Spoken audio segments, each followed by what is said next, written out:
To gain access to the Halo Infinite Flight on Xbox, you need to search for the Xbox Insider Hub. So just search for this in the store and it'll look like this. Then make sure you download it and then launch the app.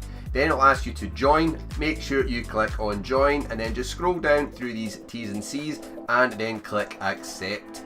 Once you click accept, give it a little second to load up, let the announcements load up. This probably will be blank for you, so don't worry about it.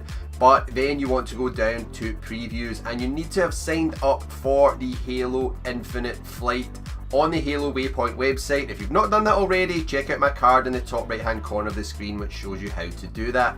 And if you've already signed up for that and been accepted, you'll see the Halo Infinite Insider appear here in previews in the Xbox Insider app.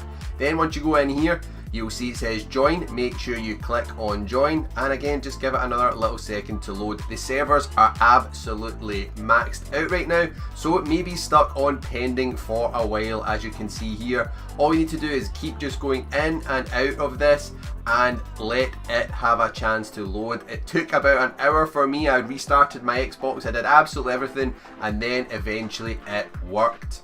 And when it does load, you will see here manage and show in Microsoft Store will appear. The pending button will disappear. Then go and click on show in Microsoft Store and it will take you to the Halo Infinite Insider. Then just click on install. It should say you own this.